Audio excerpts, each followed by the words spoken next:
కేవలం ఉద్యోగాల్లో రిజర్వేషన్ కోసమని మతం మారడం రాజ్యాంగాన్ని మోసం చేయడమేనని దేశ సర్వోన్నత న్యాయస్థానం స్పష్టం చేసింది.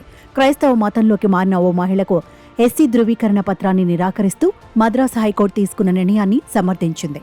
కేవలం ఉద్యోగ ప్రయోజనాల కోసం ఆ మహిళ తాను హిందువునని పేర్కొనడాన్ని justice Pankaj Mittal, justice R మహాదేవన్లతో కూడిన ధర్మాసనం తప్పుపట్టింది. వేరే మతంలోకి మారాలని అనుకునేవారు ఆ మతానికి చెందిన సిద్ధాంతాలను, సూత్రాలను, ఆధ్యాత్మిక ఆలోచనలను సంపూర్ణంగా విశ్వసించడం కీలకమని ధర్మాసనం తేల్చి చెప్పింది. మారే మతంపై ఎలాంటి విశ్వాసం లేకుండా మత మార్పిడి ఉద్దేశం కేవలం రిజర్వేషన్ల ప్రయోజనాల కోసమే అయితే అలాంటి వాటిని అనుమతించమని స్పష్టం చేసింది. అలాంటి ఉద్దేశాలు ఉన్నవారికి రిజర్వేషన్ల ప్రయోజనాలు కల్పిస్తే అది రిజర్వేషన్ల స్ఫూర్తికే విరుద్ధమని పేర్కొంది.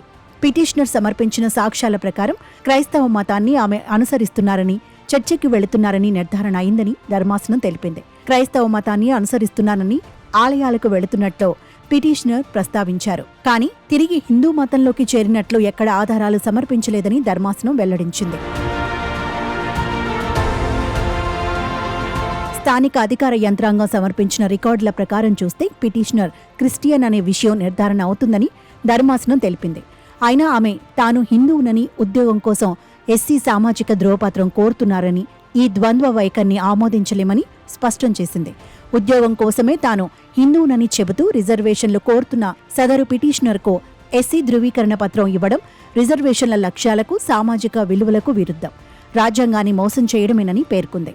పిటిషనర్ తాను ఎక్కడా హిందూ మతంలోకి చేరినట్లు ఆధారాలు సమర్పించలేదని, ఆమె కులమైన వల్లూవన్ సమూహ అంగీకారాన్ని పొందినట్లు కూడా దాఖలాలు లేవని ధర్మాసనం స్పష్టం చేసింది. అయితే ఈ కేసులో పిటిషనర్ సెల్వరాణి తండ్రి హిందూ కాగా తల్లి క్రిస్టియన్. వారికి 1990 నవంబర్లో సెల్వరాణి జన్మించగా 1991 జనవరిలో బాప్తీసం పొందారు. అయితే 2015లో పుదుచ్చేరి డివిజన్ క్లర్క్ పోస్టు కోసం తనకు ఎస్సీ సర్టిఫికెట్ను ఇప్పించాలని ఆమె మద్రాస్ హైకోర్టును ఆశ్రయించారు. కోర్టు ఆమె వినతిని తిరస్కరించగా సుప్రీంకోర్టులో అప్పీల్ చేశారు. స్కూల్ రికార్డుల్లో తను ఎస్సీ అని ఉందని, తన తండ్రి హిందువుల్లో వల్లువన్ కులానికి చెందిన వారని, తన సోదరుడు కూడా హిందువేనని ఆమె వాదించారు.